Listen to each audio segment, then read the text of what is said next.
Durante casi 80 años, Elisabeth Kalhammer, una mujer austriaca que trabajó como doncella en la residencia privada de Adolf Hitler, guardó silencio sobre lo que vivió en el corazón del Tercer Reich. Contratada en 1943, cuando era apenas una adolescente, Kalhammer respondió a un anuncio de empleo sin saber que terminaría limpiando los suelos de uno de los lugares más temidos de la Alemania nazi, el Berghof, la fortaleza alpina de Hitler en Baviera. Años después, ya anciana, declaró: «Antes de morir, debo hablar». Y eso hizo. Lo que reveló fue inquietante. Reuniones secretas de medianoche, desapariciones silenciosas del personal, órdenes susurradas y una atmósfera marcada por el miedo. Le advirtieron desde el principio: «No hables de lo que veas o desaparecerás como tantos otros». No podía mirar a Hitler a los ojos y aseguraba que su presencia se sentía incluso sin entrar a la habitación. Mientras Europa ardía, ella preparaba el té y barría los pasillos decorados con arte robado, a pocos metros de quienes tomaban decisiones sobre invasiones y exterminios. Hoy, el mundo escucha por fin su voz. Elisabeth Kalhammer, la joven secretaria austríaca del Berghof. Cuando Elisabeth Kalhammer fue contratada como empleada doméstica en el Berghof, la residencia de Adolf Hitler en Obersalzberg, tenía apenas 22 años. Nacida en 1923 en Salzburgo, Austria, su vida no había estado particularmente politizada.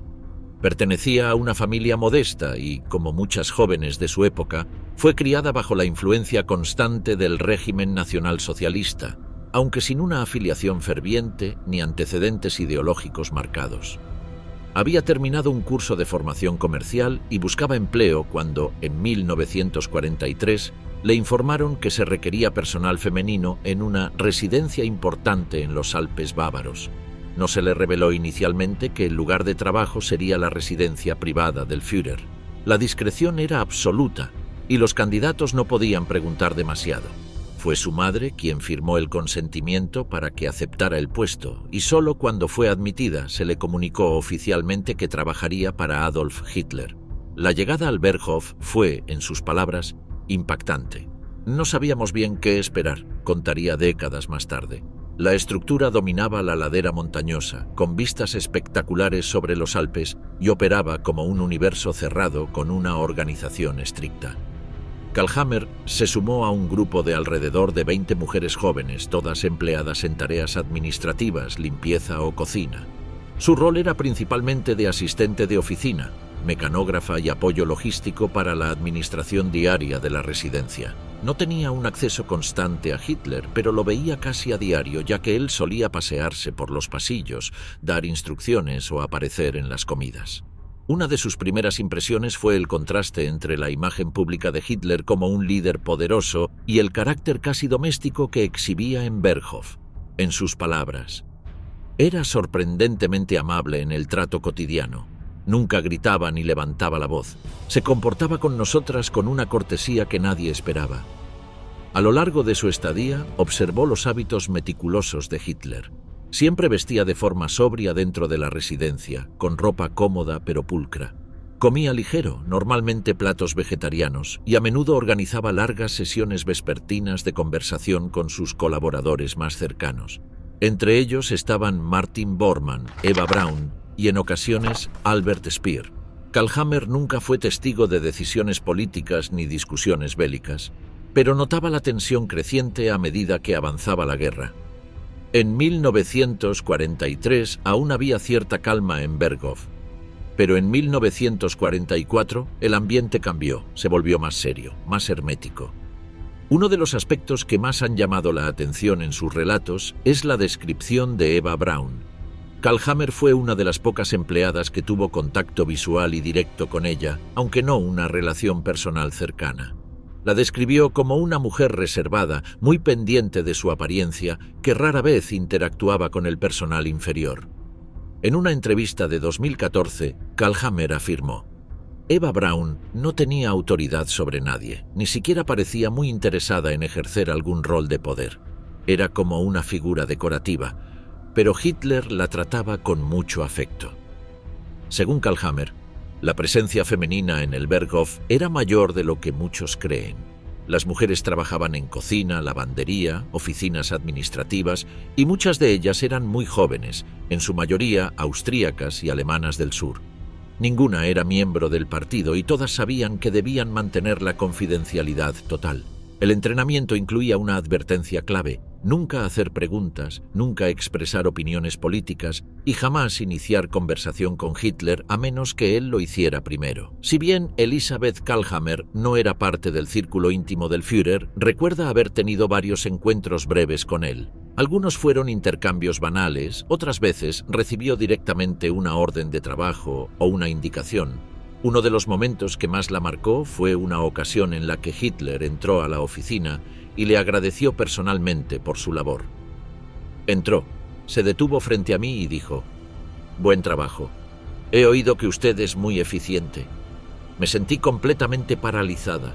Era imposible no sentir el peso de quién era. También recuerda su presencia durante varias noches en que se proyectaban películas. Hitler tenía un cine privado en Berghof y disfrutaba ver filmes, muchos de ellos alemanes o producciones suecas y norteamericanas capturadas, acompañado de Eva Braun y sus ayudantes. El personal técnico y algunas secretarias estaban autorizadas a asistir. Elisabeth asistió en varias ocasiones, pero recuerda que el ambiente era más solemne que festivo. No era diversión.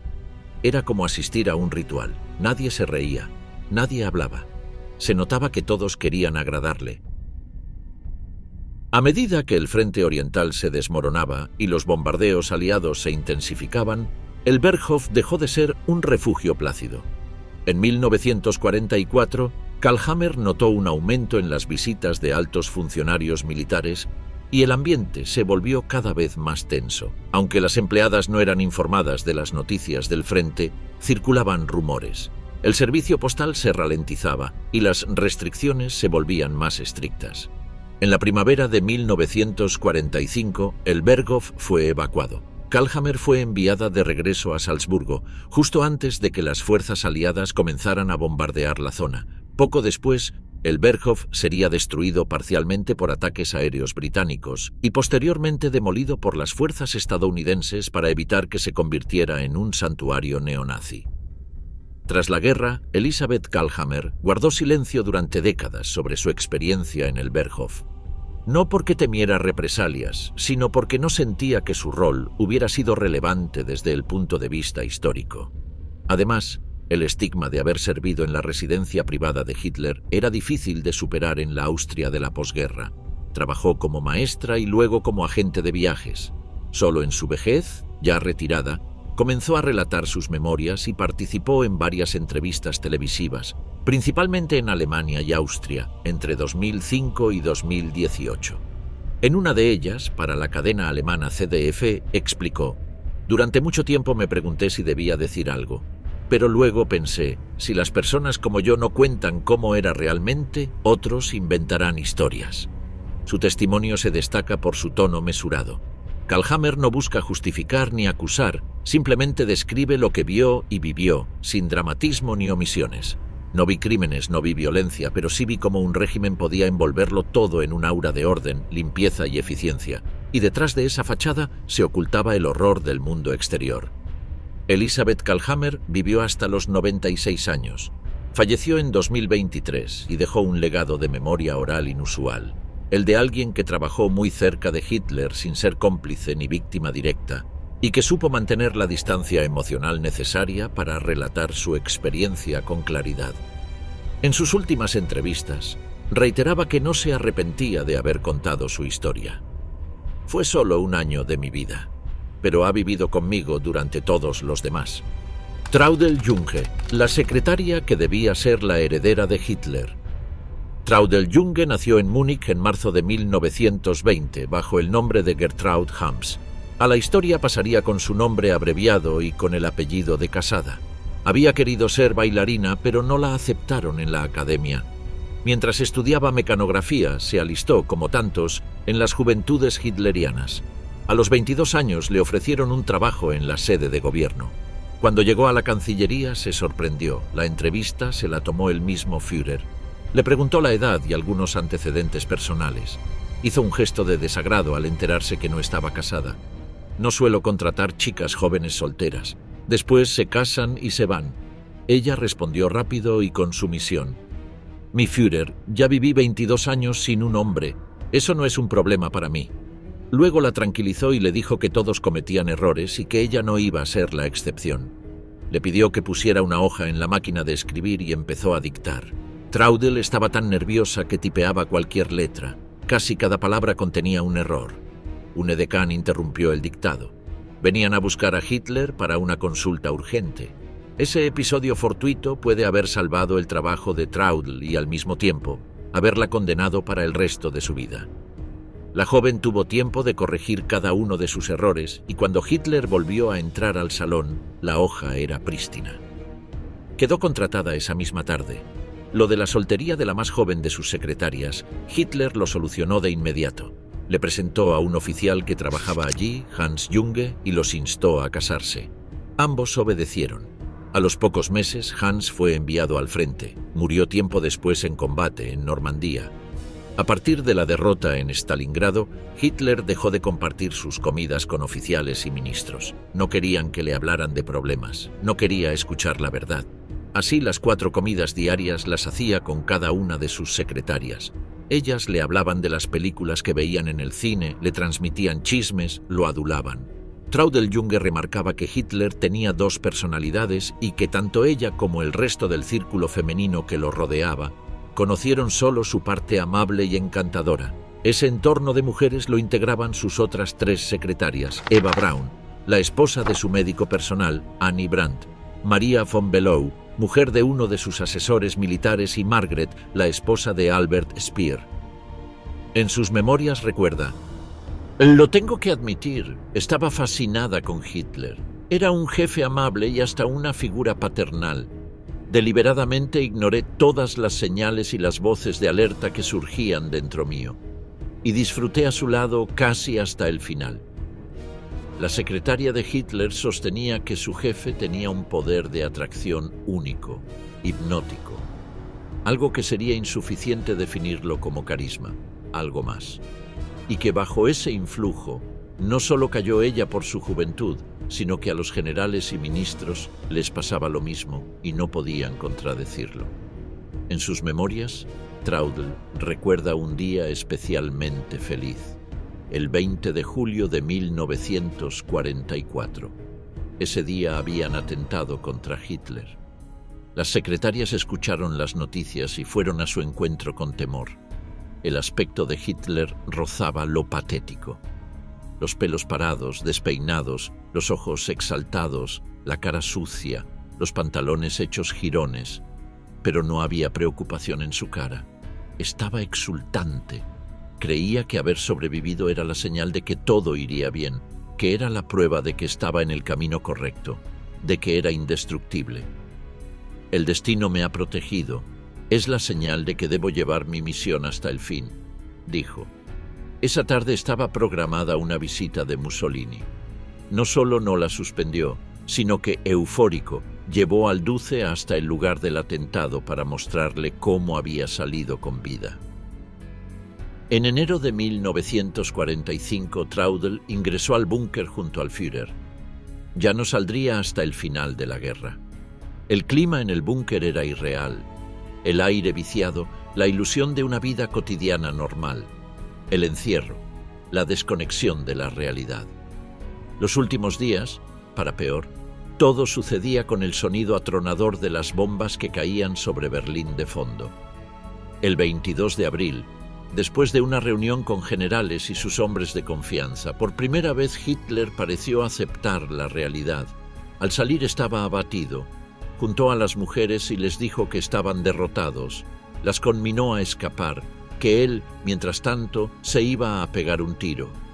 Eva Braun se acercó a él y lo besó en la boca. Era la primera vez que eso sucedía en público. «Yo me quedo», dijo. Traudl repitió lo mismo, casi sin pensar, sin dolor, sin desesperación, sin saber por qué lo había dicho. Tal vez porque no se imaginaba a qué otro lugar podía dirigirse, no se imaginaba la vida sin guerra, sin Hitler. «Ojalá mis generales tuvieran la valentía de ustedes», dijo el Führer. Al día siguiente, Hitler repartió pastillas de cianuro entre los que quedaban con él bajo tierra. A partir del casamiento con Eva Braun, todo sucedía como en un mal sueño. Parecían escenas extraídas de una película fuera de sincro. Hubo un festejo, un brindis triste. Magda Goebbels paseaba como un espectro. La mujer rechazaba cada oferta que recibía de sacar de allí a sus hijos y ponerlos a salvo. «Prefiero que mueran acá antes de que sobrevivan en la indignidad de una Alemania derrotada», decía. Luego envenenaría y mataría a los 6 antes de suicidarse ella. Durante esas horas, los hombres que nunca se habían animado ni siquiera a levantar la vista frente a Hitler, comentaban en voz alta lo que él decía y fumaban en su presencia, como si él ya no estuviera presente. Hasta algunos se animaban a los chistes. Cuando pasa el Führer, hay que mantener la cabeza en alto, mientras la tengamos. Ya no éramos capaces de tener sentimientos normales, solo pensábamos en la muerte. ¿Cuándo morirían Hitler y Eva? ¿Cuándo morirían? ¿Cuándo serían asesinados los 6 niños que vivían con nosotros? Y, naturalmente, ¿cuándo y cómo moriríamos nosotros? Hitler llamó a Traudl a su despacho. Le preguntó cómo se sentía, si necesitaba algo. «Le voy a dictar algo. ¿Está en condiciones de tomar nota?» Antes de que ella pudiera responder, empezó a dictar. Solemne y sin mayores explicaciones, dijo el título del escrito: «Mi testamento». La secretaria tardó unos segundos en empezar a golpear las teclas. Se quedó mirándolo. Luego siguió el ritmo de las palabras del Führer. Era menos frenético que de costumbre. Solo había derrota en la voz opaca. Pero ni siquiera en los momentos finales recuperó sensatez. En ese momento creí que sería la primera persona sobre la faz de la tierra que entendería por qué fue necesario todo aquello, que diría algo que lo explicaría, que lo justificara, que nos enseñaría algo. Pero Dios mío, cuando empezó a dictar la lista de ministros que designaba para suceder a su gobierno de forma tan grotesca, pensé que toda la situación era muy indigna. Volvió a repetir las mismas frases con su tono de siempre, con tranquilidad, y para finalizar, volvió a emplear aquellas terribles palabras para referirse a los judíos. Después de toda aquella desesperación, de todo el sufrimiento, no tuvo ni una sola palabra de compasión o de dolor. Después del suicidio de Hitler, Traudl salió del búnker acompañada por otros sobrevivientes. Por primera vez vio Berlín destruida. Las columnas de humo, los escombros, las calles y los edificios destruidos, el hedor a muerte, el hambre en cada esquina. Ni ella, ni Hitler, ni nadie de su entorno habían visto una ciudad demolida.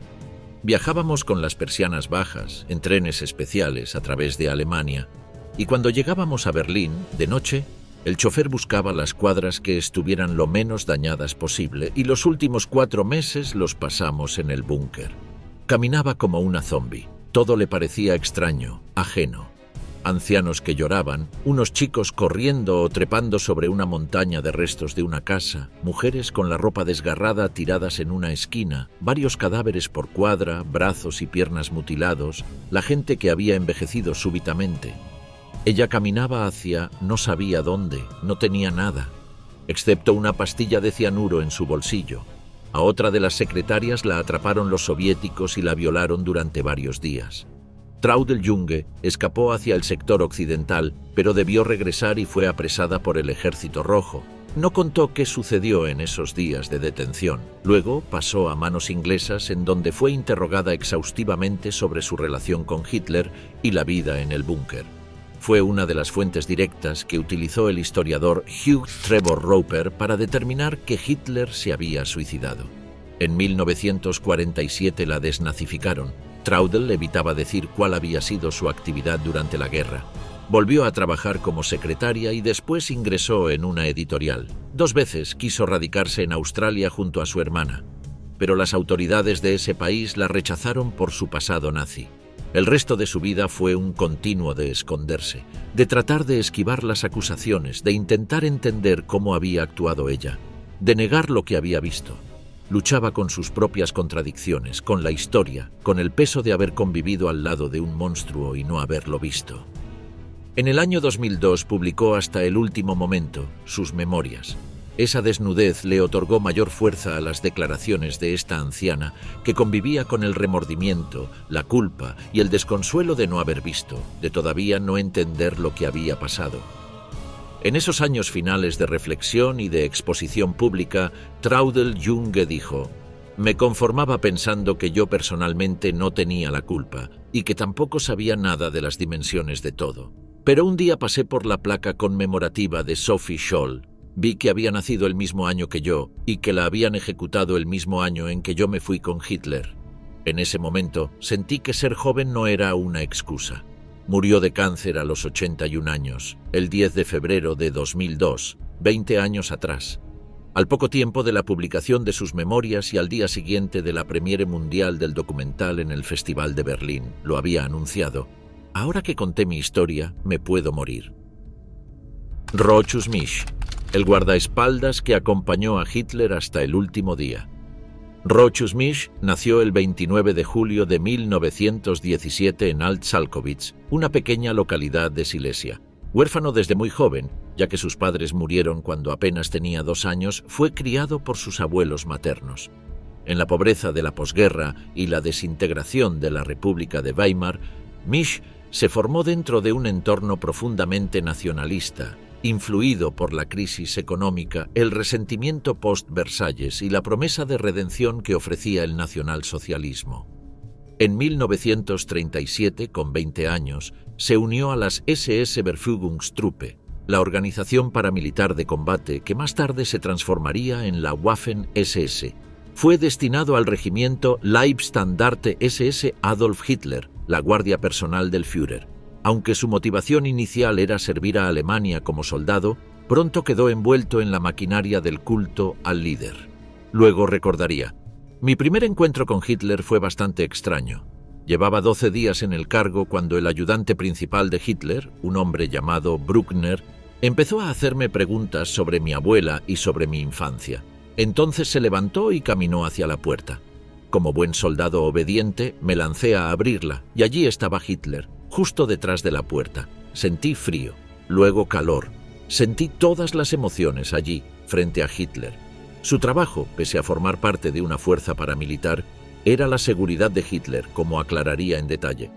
En el séquito del Führer, en realidad éramos guardaespaldas. Cuando Hitler viajaba, entre 4 y 6 de nosotros lo acompañábamos en un segundo coche. Pero cuando estábamos en el apartamento de Hitler en la Cancillería, también teníamos otras funciones. 2 de nosotros siempre trabajábamos como telefonistas. Con un jefe como Hitler siempre había muchísimas llamadas. Con el estallido de la Segunda Guerra Mundial en 1939, Misch participó en la invasión de Polonia. Durante un enfrentamiento fue gravemente herido en el pecho. Tras una larga recuperación, fue declarado no apto para combate y reasignado a tareas de seguridad. Esa reubicación cambió radicalmente su destino. Fue seleccionado para integrar el equipo de comunicación y seguridad directa de Adolf Hitler dentro del cuartel general y residencias del Führer. A partir de 1940, Misch trabajó como operador telefónico y responsable de las líneas seguras de comunicación del Führer. Su puesto lo colocaba en una posición clave. Era el intermediario entre Hitler y sus generales, ministros y aliados extranjeros. No decidía nada, no opinaba, pero escuchaba todo. Conocía las voces, las tensiones, los tonos y los silencios de cada nazi importante. Desde los pasillos del Berghof hasta los búnkeres móviles del Frente Oriental, su presencia era una constante invisible. A diferencia de otros miembros del entorno de Hitler, Rochus Misch no formaba parte del círculo íntimo, ni tenía un acceso directo a las decisiones del poder. Pero vivía entre ellos. Estaba presente en las salas de espera, en las habitaciones contiguas en los centros de mando. Su conocimiento de la rutina del Führer era absoluto. Horarios, temperamento, ausencias, visitas, siempre detrás de un tablero de comunicaciones conectado a una red que sostenía al régimen desde las sombras. Su lealtad era estructural, casi mecánica. No era un ideólogo ni un fanático, más bien un engranaje que jamás dudó en girar cuando se le exigía. El mismo capítulo cuando Adolf Hitler se refugió en el Führerbunker a comienzos de 1945, Rochus Misch fue trasladado con él. Su rol como operador de comunicaciones lo convirtió en una pieza esencial para mantener el contacto con los restos de la estructura militar y administrativa del Reich. En entrevistas, el operador declaró: trabajaba en una pequeña habitación con un teléfono y un teletipo con líneas exteriores. El cuartel general de Hitler en el este de Polonia se conocía como la Wolfschanze. Solo había espacio suficiente para albergar a una persona más en mi habitación en caso de un ataque aéreo. El búnker no era tan grande. Contenía pequeñas habitaciones de apenas 10 o 12 metros cuadrados. Desde ese pequeño cuarto revestido con acero y hormigón, Misch controlaba la central telefónica subterránea que aún conectaba a Hitler con sus generales dispersos por lo que quedaba del Reich.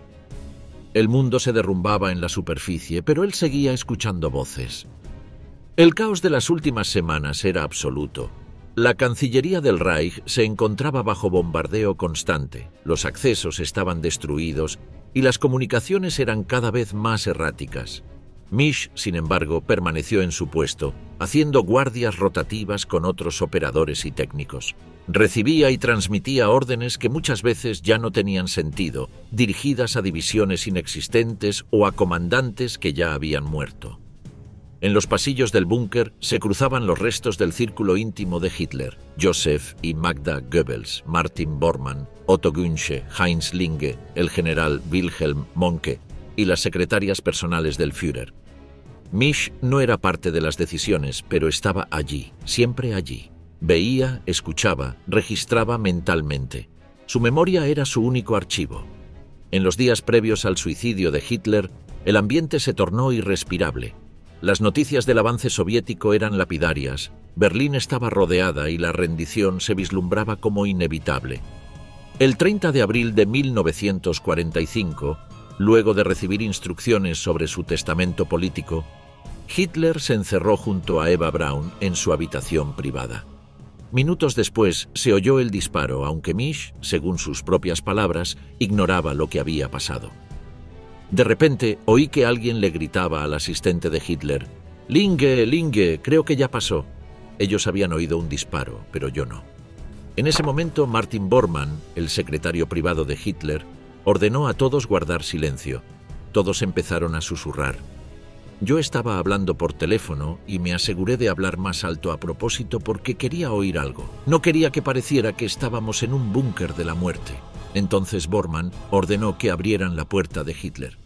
Vi a Hitler desplomado con la cabeza sobre la mesa. Eva Braun estaba tumbada en el sofá, con la cabeza hacia él. Tenía las rodillas apretadas contra el pecho. Llevaba un vestido azul oscuro con volantes blancos. Nunca lo olvidaré. Poco después, fue testigo del traslado de los cuerpos al jardín, la incineración y el cierre definitivo del ciclo hitleriano. Misch continuó en el búnker por algunos días más. Fue uno de los últimos en operar la línea telefónica, intentando establecer contacto con unidades alemanas o con oficiales soviéticos para negociar una rendición. Inmediatamente después de la muerte de Hitler, la señora Goebbels bajó al búnker con sus hijos, recuerda el señor Misch. Empezó a prepararse para matarlos. No podría haberlo hecho en la superficie. Había otras personas allí que la habrían impedido. Por eso bajó, porque nadie más podía entrar al búnker. Bajó a propósito para matarlos. Los niños estaban justo a mi lado y detrás de mí. Todos sabíamos lo que iba a pasar. Estaba claro. Vi al médico de Hitler, el doctor Stampfeger, darles de beber a los niños, una especie de bebida azucarada. Luego Stampfeger fue y ayudó a matarlos. Todos sabíamos lo que estaba pasando. 1 o 2 horas después, la señora Goebbels salió llorando. El 2 de mayo, cuando los soldados del Ejército Rojo entraron en el complejo, fue capturado. A diferencia de otros jerarcas, Rochus Misch no fue considerado un criminal de guerra. Fue interrogado en profundidad por la NKVD, y su conocimiento de las comunicaciones internas del Reich lo convirtió en una fuente de información estratégica. Fue trasladado a múltiples cárceles soviéticas y enviado finalmente al campo de prisioneros de guerra de Vorkuta, en Siberia, donde pasó 9 años. En 1954 fue liberado y regresó a Berlín Occidental. Allí abrió un pequeño negocio de pintura y empapelado. Vivió en relativo anonimato durante décadas hasta que en los años 2000 comenzó a recibir atención pública por haber sido el último miembro con vida del personal del Führerbunker. A diferencia de otros, nunca mostró arrepentimiento. En entrevistas y memorias, repitió que él no sabía nada de política y que simplemente cumplía órdenes. En 2006 publicó sus memorias tituladas Yo estuve con Hitler, los últimos testigos del búnker. El libro causó controversia. En él, se mostraba leal al Führer hasta el final y evitaba cualquier condena moral al régimen nazi. Para algunos era la voz de un testigo honesto, para otros un intento de lavar responsabilidades. Rochus Misch murió el 5 de septiembre de 2013, a los 96 años. Fue el último sobreviviente del Führerbunker. Su vida, como supuesto en la central telefónica, estuvo marcada por el ruido de fondo del poder y el silencio final del derrumbe. Más tarde, reconocería que nunca cuestionó el régimen, simplemente obedecía. Su posición frente a los horrores del nazismo fue clara. Sabía del campo de Dachau y de los campos de concentración en general, pero no tenía ni idea de su magnitud. No formaba parte de nuestras conversaciones. El juicio de Nuremberg abordó los crímenes cometidos por los alemanes, pero hay que recordar que nunca hubo una guerra sin crímenes y nunca la habrá. Durante los años de guerra, Misch acompañó a Hitler en todos sus desplazamientos estratégicos, la campaña occidental, la visita a París, las reuniones en Wolfschanze, los movimientos entre Berlín y Baviera. Instalaba las estaciones de comunicación, supervisaba las transmisiones y aseguraba la confidencialidad. Su nombre no figuraba en los documentos ni en los discursos, pero su rol era indispensable. Cuando la guerra dio un giro irreversible en 1943 y el Reich comenzó a perder territorio en todos los frentes, Misch fue trasladado de forma permanente al Führerbunker, donde gestionó la central telefónica del búnker subterráneo. Allí trabajaba bajo condiciones extremas, entre llamadas desesperadas, órdenes suicidas y comunicaciones inútiles con el exterior. Su vida, como la del régimen que servía, se redujo a un eco en los cables y la estática. Durante esos años, Rochus Misch fue testigo silencioso de cómo se desmoronaba el poder al que había servido desde su juventud. Conoció el miedo de los generales, la angustia de los secretarios, la desesperación de los ayudantes y el ocaso físico de Hitler. Pero su papel era claro: mantener la conexión, aun cuando ya no hubiera nada que conectar. Heinz Linge, el ayudante de cámara de Hitler que atestiguó su final. El 27 de abril de 1945, Hitler me llamó a su estudio. Los rusos avanzaban sobre Berlín e incluso el Führer, normalmente tan optimista, empezaba a comprender que la derrota era inevitable. Se había aislado totalmente, no queriendo ver a nadie más que a Eva Braun y a mí, ni siquiera deseando celebrar su 55º cumpleaños. Sin preámbulos, Hitler se dirigió a mí. «Quisiera entregarte con tu familia». Lo interrumpí. «Mi Führer, he estado contigo en los buenos tiempos y me quedo contigo también en los malos». Con calma, aceptó mi insistencia. «Tengo otro trabajo personal para ti. Deberías tener a mano mantas de lana en mi habitación y suficiente gasolina para 2 cremaciones. Voy a pegarme un tiro aquí mismo junto con Eva Braun. Envolverás nuestros cuerpos en mantas de lana, los llevarás al jardín y luego los quemarás». «Jawohl, mi Führer», tartamudeé temblando. No había nada más que decir. Rápidamente, con las rodillas a punto de derrumbarse, dejé a Hitler en paz. 3 días después, estaba muerto. Al abrir la puerta de la habitación de Hitler, vi una imagen que jamás olvidaré. Él y Eva estaban desplomados en el sofá floreado. Hitler se había disparado en la sien derecha. Tenía la cabeza inclinada hacia la pared y su sangre había salpicado la alfombra. A su derecha estaba sentada Eva, con las piernas encogidas y el rostro contorsionado delatando la causa de su muerte: envenenamiento por cianuro. Estos son los últimos recuerdos que declaró Heinz Linge, el antiguo ayudante de cámara de Hitler, quien lo acompañó hasta sus últimos días. Linge nació el 23 de marzo de 1913 en Bremen. De origen humilde y formación técnica, trabajó como aprendiz de albañil antes de verse atraído por la creciente mística del nacionalsocialismo. En 1933, poco después del ascenso de Hitler al poder, se unió a las SS. Su conducta disciplinada, su presencia pulcra y su actitud servicial llamaron la atención de sus superiores. En 1935 fue seleccionado para formar parte del equipo de asistentes personales del Führer. A diferencia de Otto Günsche, Linge no provenía de un trasfondo militar puro. Su rol era más doméstico, aunque no menos importante. Era el valet personal de Hitler, responsable de su higiene, su vestimenta, su rutina diaria y sus espacios privados.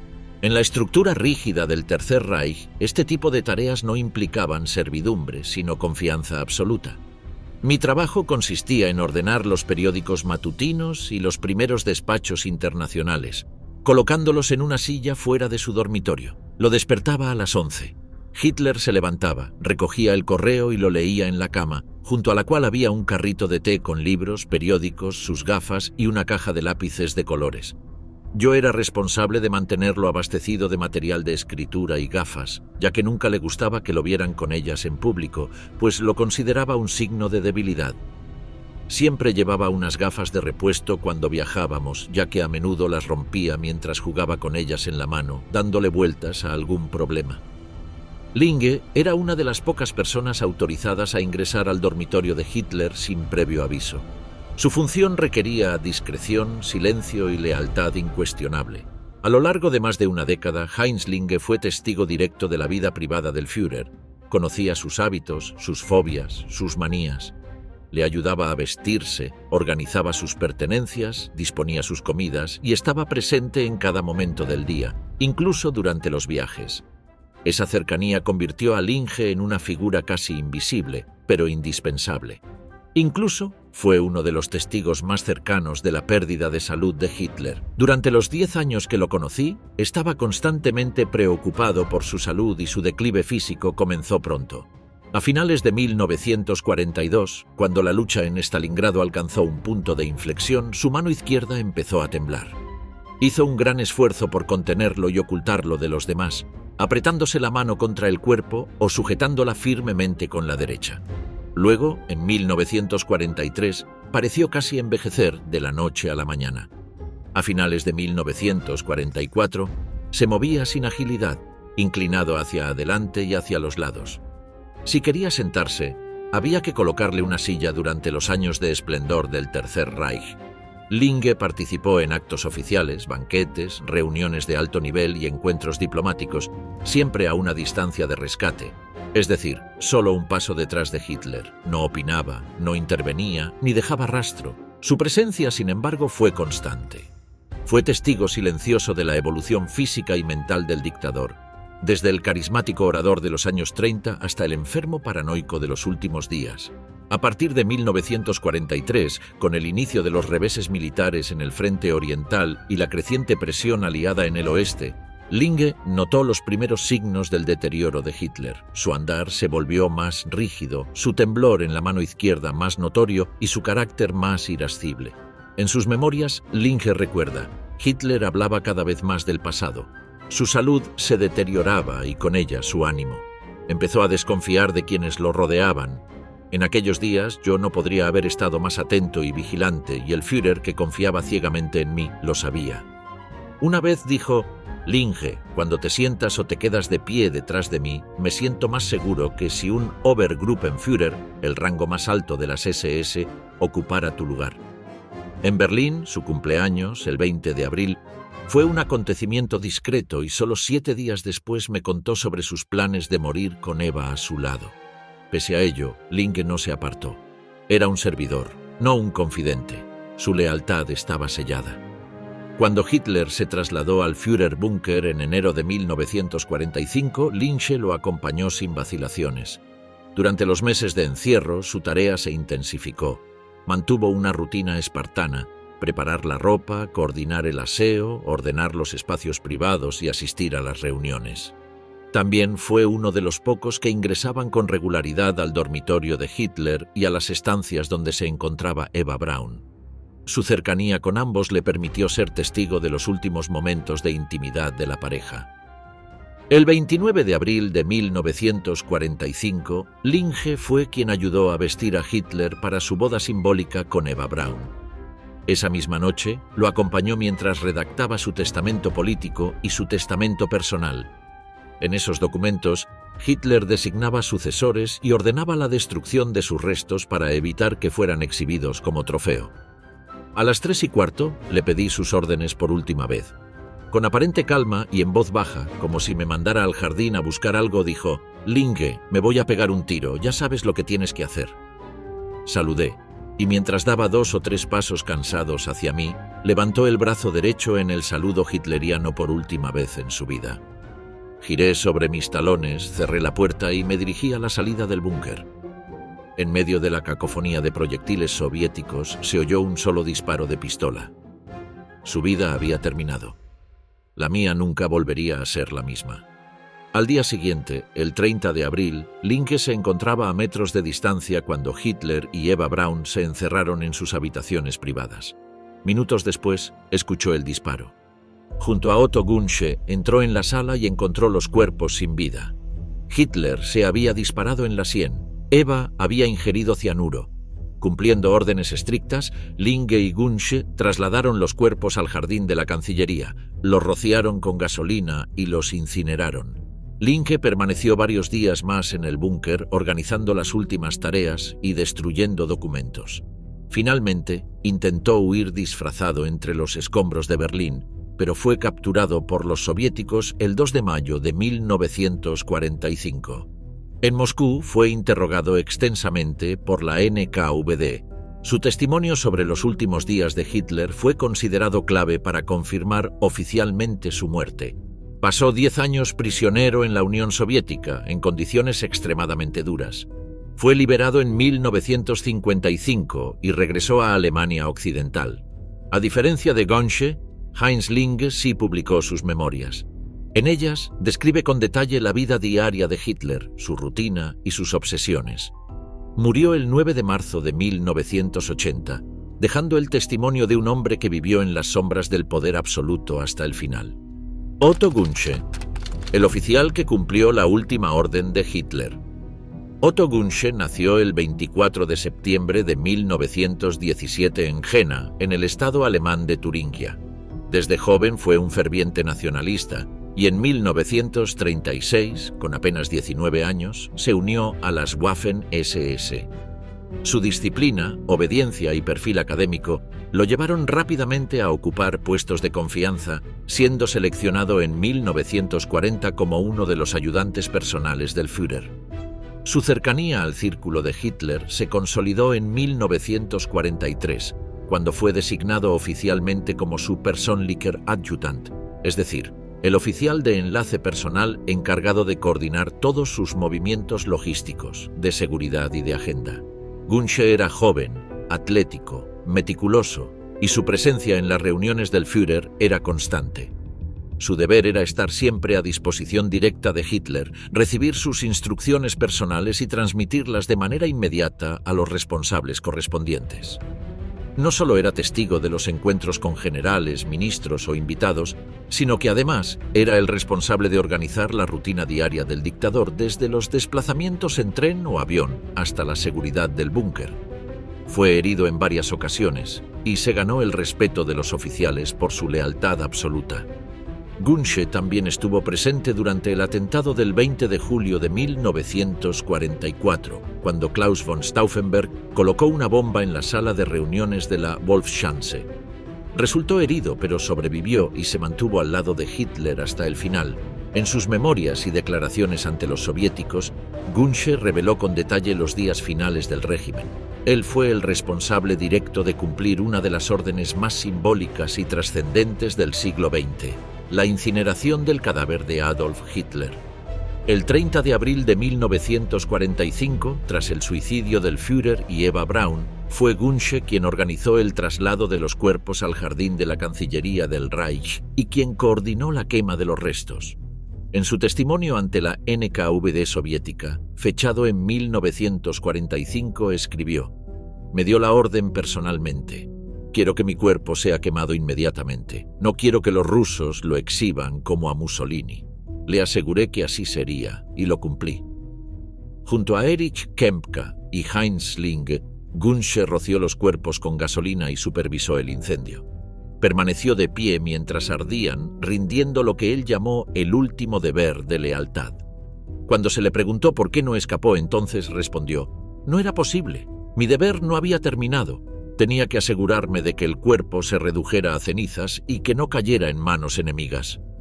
Tras este hecho, Gunsche intentó escapar de Berlín en la noche del 1 de mayo, pero fue capturado por tropas soviéticas el 2 de mayo de 1945. Fue conducido a Moscú, donde permaneció en prisión durante 12 años, hasta su liberación en 1956.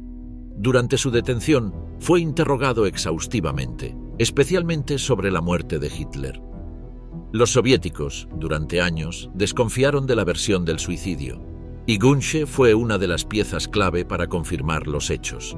En uno de sus informes al NKVD, fechado en 1946, señaló: «Lo vi muerto con mis propios ojos. Le disparó en la sien derecha». Eva Braun estaba sentada a su lado. Su cuerpo no mostraba señales de violencia. Ambos cuerpos fueron colocados juntos, cubiertos y luego rociados. No queda duda de que murieron allí.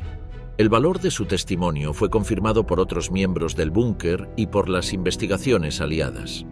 El historiador británico Hugh Trevor Roper, que dirigió una de las primeras investigaciones sobre la muerte de Hitler, consideró las declaraciones de Gunsche como esenciales para la reconstrucción del suicidio.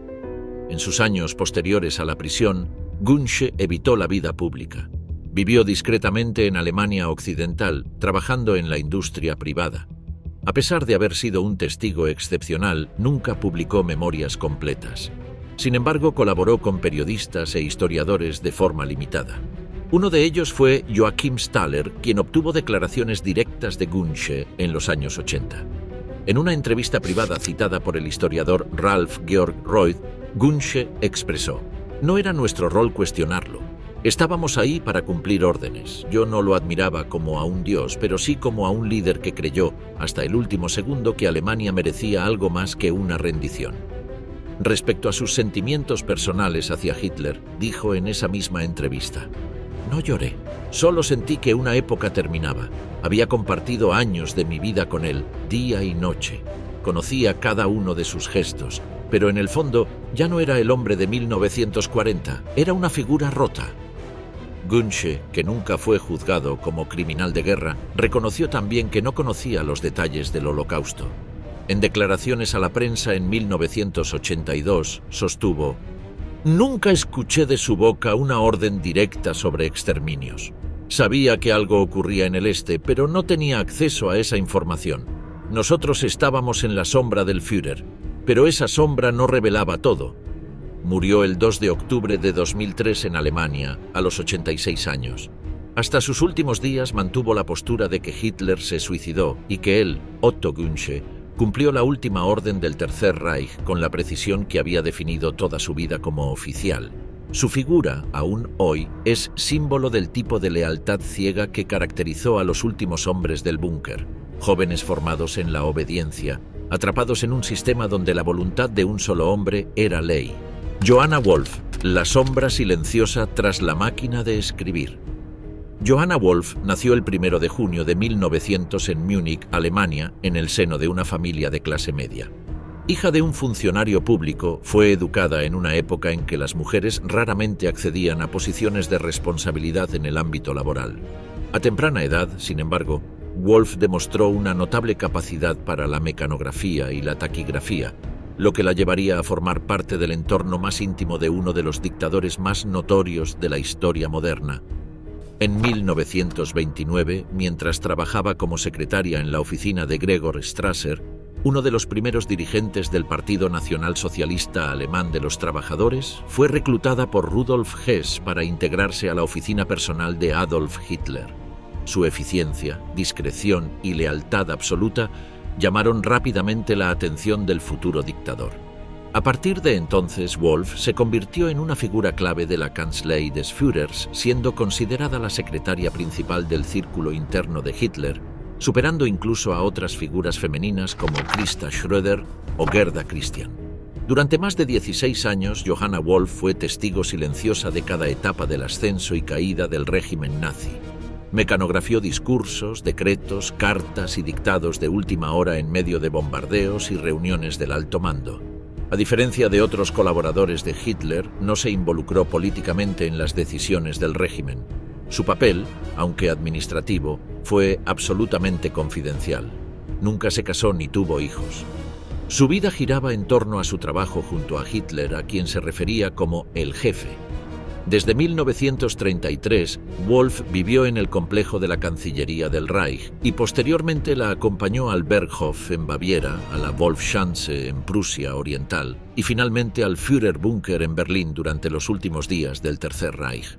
En su trato cotidiano con Hitler, Wolf desarrolló una rutina casi ceremonial.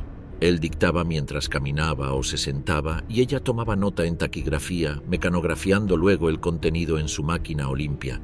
Nunca hizo comentarios, nunca expresó opiniones, pero escuchaba, siempre.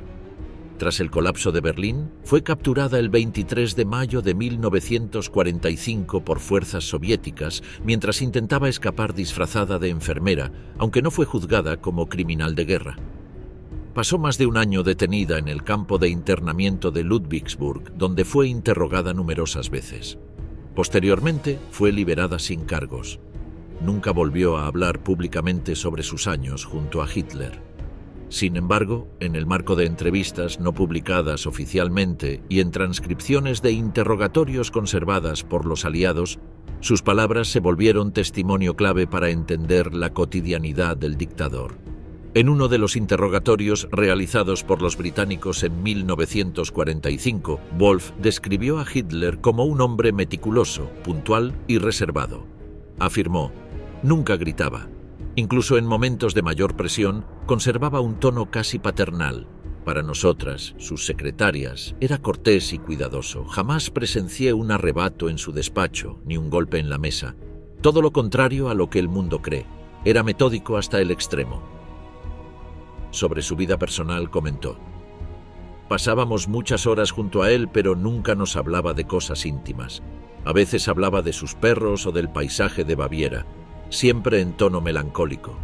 Nunca lo vi sonreír como un hombre feliz. En otro pasaje, cuando se le preguntó si alguna vez dudó de las acciones del régimen o de Hitler en particular, Wolf respondió: no era nuestro rol juzgar. Nosotras escribíamos lo que nos dictaban. Él era el Führer y se nos educó para creer en él. El mundo exterior no existía dentro de esas paredes. Una de las declaraciones más contundentes que se le atribuyen surge de una conversación privada que habría mantenido con un interrogador estadounidense en 1946. Si él pedía algo, se hacía, pero jamás nos pidió ser crueles. Nunca oí hablar de cámaras de gas en su presencia. Si lo sabía, no lo compartía con nosotras. Vivíamos en una burbuja, aisladas del horror. Estas palabras han sido duramente cuestionadas por historiadores, que argumentan que el personal más cercano a Hitler difícilmente podía ignorar la magnitud del exterminio que se estaba ejecutando. Sin embargo, Wolf se mantuvo fiel a su relato hasta su muerte, negando haber conocido el alcance del Holocausto. Otra fuente valiosa sobre su pensamiento fue recogida por la periodista francesa Geneviève Tabouis en 1946, quien logró entrevistar a algunas colaboradoras del régimen. Tabouis cita a Wolf diciendo: Adolf Hitler era un hombre de silencios largos. No permitía comentarios fuera de lugar. Todo lo que hacíamos debía parecer simple, como si el mundo no estuviera cayéndose a pedazos. La figura de Johanna Wolf también aparece en las memorias de Traudl Junge, otra de las secretarias de Hitler, quien la describe como distante, estricta y devota. Junge escribió: era como una sombra de Hitler, siempre presente, siempre callada. Nunca opinaba, pero tomaba nota de todo. Era la única que podía decirle a Hitler que un documento estaba mal transcrito sin temor a represalias. Eso demuestra cuán esencial era. Wolf se encontraba en el Führerbunker durante los últimos días de abril de 1945. Fue una de las pocas mujeres que permaneció hasta el día 22, cuando fue autorizada a salir junto a otros miembros del personal. Se despidió de Hitler en su despacho, en un momento cargado de simbolismo, según su propio relato. Me dio la mano y me miró a los ojos. Dijo: gracias por todo, señorita Wolf. Usted ha sido más que una secretaria. Ha sido leal y eso es lo que más valoro. Sentí que era una despedida sin retorno. Tras su liberación, Johanna Wolf desapareció de la vida pública. Vivió el resto de sus días en Múnich en relativo anonimato. Murió el 5 de junio de 1985, a los 85 años, sin haber concedido entrevistas a la prensa ni publicado memorias. Su nombre quedó ligado indeleblemente al círculo íntimo del dictador nazi, pero siempre desde el perfil más bajo. Erich Kempka, el chofer que quemó a Hitler. Erich Kempka nació el 16 de septiembre de 1910 en Oberhausen, en el entonces Reino de Prusia. Fue el noveno de 10 hijos de una familia obrera. Su padre, un minero, murió a causa de un accidente laboral cuando Erich tenía apenas 7 años. Esta pérdida temprana lo llevó a buscar estabilidad y disciplina, lo que encontró ingresando al entorno nacionalsocialista durante su juventud. Tras formarse como mecánico y conductor, se unió en 1930 al partido nazi y poco después fue asignado como chofer de alto nivel del partido. Su habilidad al volante, sumada a su lealtad incondicional y carácter reservado, lo llevaron en 1934 a convertirse en chofer personal de Adolf Hitler, reemplazando a Julius Schreck. A lo largo de más de una década, Kempka no solo manejó el Mercedes-Benz blindado del Führer a través de medio continente, sino que también se convirtió en parte del paisaje humano del círculo íntimo de Hitler. Siempre uniformado, serio y solícito, era el encargado no solo de transportar a Hitler, sino de coordinar una flota de automóviles oficiales, prever rutas, mantener la seguridad logística de los trayectos y atender los caprichos del jefe de Estado. Su fidelidad lo convirtió en una figura de confianza, aunque no íntima, para Hitler. Kempka lo acompañó en incontables desplazamientos, desde los mítines en Nuremberg hasta los viajes a la guarida del lobo en Prusia Oriental, pasando por visitas al frente o al Berghof. Pero fue en los últimos días del Tercer Reich donde su nombre quedaría ligado para siempre a uno de los actos más simbólicos del ocaso nazi, la incineración del cadáver de Adolf Hitler. En sus memorias tituladas Yo quemé a Adolf Hitler, publicadas en 1951, Kempka ofreció un testimonio directo de los hechos ocurridos en el Führerbunker de Berlín entre el 20 y el 30 de abril de 1945. Allí describió con detalle las últimas horas de Hitler, el suicidio y la quema de su cuerpo junto al de Eva Braun. Sobre su vida cotidiana como chofer de Hitler, Kempka recordó: «El Führer era meticuloso incluso con el recorrido que hacíamos. Quería conocer cada desvío posible, cada entrada alternativa por si debíamos escapar. Me exigía máxima puntualidad, pero nunca fue grosero, era correcto, incluso afable en los momentos de calma».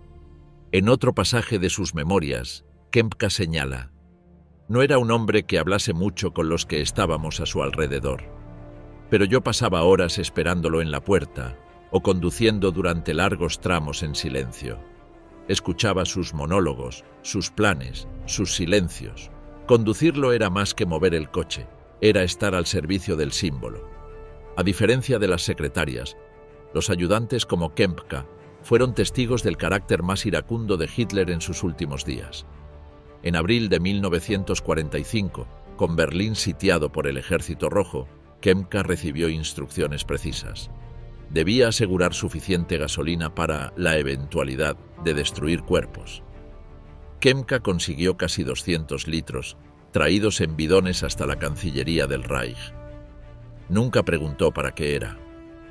El 30 de abril de 1945, poco después de las 15:30 horas, Erich Kempka fue convocado por Otto Günsche. Hitler y Eva Braun se habían suicidado en el búnker. Günsche, su ayudante personal, le ordenó ayudar a transportar los cadáveres hasta el jardín de la Cancillería.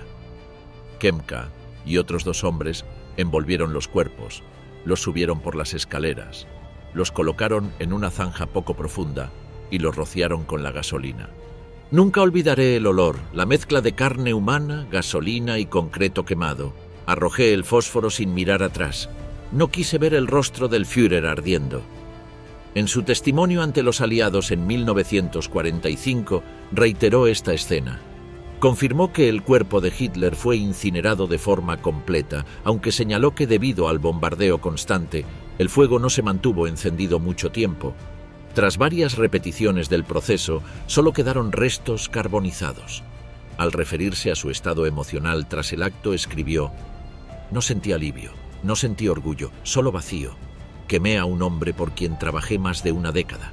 Era mi jefe, pero en esos días ya no quedaba nada del hombre que conocí, solo ruinas». Kempka permaneció en el búnker hasta el 1 de mayo de 1945, cuando huyó en dirección oeste junto a otros miembros del séquito, entre ellos el doctor Ludwig Stumpfegger y Martin Bormann. Fue capturado por las fuerzas estadounidenses el 20 de junio en Berchtesgaden. Durante los interrogatorios proporcionó datos claves sobre los últimos días de Hitler y fue una de las primeras fuentes que confirmaron el suicidio y la quema del cadáver. Su testimonio fue considerado por los servicios de inteligencia británicos y norteamericanos como creíble y consistente. Incluso figuras como Hugh Trevor Roper, autor de Los últimos días de Hitler, utilizaron extensamente sus palabras. A pesar de su rol clave en el final simbólico del régimen nazi, Kempka nunca fue acusado formalmente de crímenes de guerra. Vivió una vida discreta en Alemania Occidental tras su liberación en 1947. En entrevistas posteriores, mantuvo una actitud ambigua hacia el régimen. Nunca renegó de Hitler, pero tampoco expresó adhesión política. En una entrevista con la revista Der Spiegel en 1955, cuando se le preguntó si sentía remordimientos, contestó: «Conducía, no gobernaba, no tomaba decisiones, hacía mi trabajo». Murió el 24 de enero de 1975 en Freiberg am Neckar. Su legado es uno de los más extraños, un hombre cuya única tarea era manejar, pero que terminó teniendo un papel directo en una de las escenas más icónicas del siglo XX, la cremación de Adolf Hitler. Para muchos, Kempka fue simplemente el chofer, para la historia fue el ejecutor simbólico del acto que marcó el fin del Reich. Hans Baur, el piloto que voló con Hitler hasta el final. Hans Baur nació el 19 de junio de 1897 en Ampfing, Baviera. Su pasión por la aviación comenzó durante la Primera Guerra Mundial, cuando sirvió como artillero aéreo y posteriormente como piloto de combate. Fue derribado y herido en el frente occidental, pero regresó a volar. Finalizada la guerra, Alemania tenía severas restricciones aéreas, por lo que Baur se desempeñó como piloto comercial para Lufthansa en rutas europeas y transcontinentales. Su habilidad y profesionalismo lo destacaron como uno de los mejores aviadores civiles del país. En 1932, Adolf Hitler volaba en campañas electorales usando aeronaves privadas. En aquel año, Lufthansa le asignó a Hans Baur como piloto para sus recorridos políticos. Rápidamente, Hitler quedó impresionado por su pericia y discreción.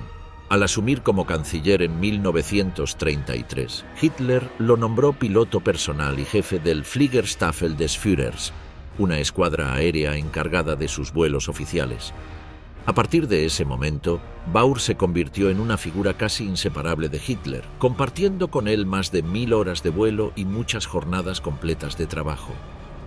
Baur no solo pilotaba el famoso Focke-Wulf Fw 200 Cóndor, adaptado para uso del Führer, sino que también coordinaba el personal de vuelo, la seguridad aérea y las rutas. Su fidelidad era absoluta. Hitler confiaba en él al punto de que durante los viajes prefería hablar con Baur antes que con varios de sus ministros. En sus memorias publicadas en 1956, bajo el título «Volé con los poderosos», Baur ofreció un retrato humano de Hitler y reveló detalles de sus conversaciones privadas. A pesar de su cercanía, mantuvo una actitud de admiración, sin emitir juicios negativos. Describiendo su primer encuentro con Hitler, Baur escribió: «No era como me lo imaginaba, no gritaba, no imponía. Me dio la mano con firmeza y me dijo: a partir de hoy, su deber es llevarme a la victoria por los aires». Lo miré y supe que mi vida cambiaría para siempre. Baur, veterano de la Gran Guerra y ferviente nacionalista, encontró en el nazismo una forma de restaurar el orgullo alemán.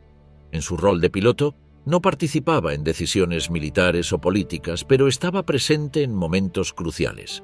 El Anschluss de Austria, la ocupación de Checoslovaquia, los viajes a Roma y París y las visitas al Frente Oriental.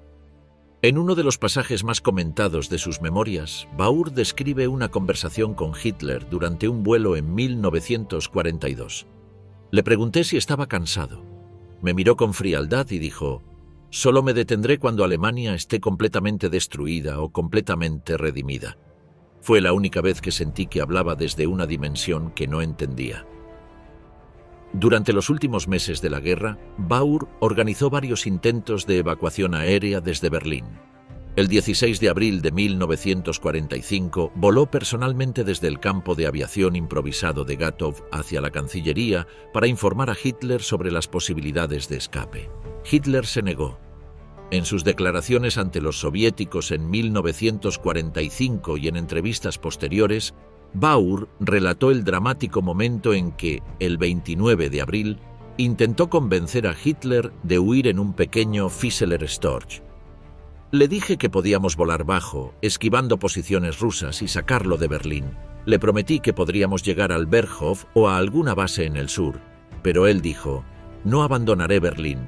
El destino del Reich se sella aquí». Me miró y agregó: «Gracias, Hans, eres un camarada fiel». Me temblaron las piernas. El 30 de abril, al conocerse la noticia del suicidio de Hitler, Baur permaneció en el búnker, ayudando en la destrucción de documentos y en la organización de la huida de otros miembros del personal. Fue herido por metralla durante el intento de escape y posteriormente capturado por las fuerzas soviéticas. Pasó más de 10 años detenido en la Unión Soviética, bajo interrogatorio continuo, y fue uno de los últimos miembros del séquito de Hitler en ser liberado. Durante su cautiverio fue interrogado por la Brent Beria y oficiales de la NKVD, quienes buscaban pruebas de una posible huida de Hitler. Baur insistió en que había muerto en el búnker.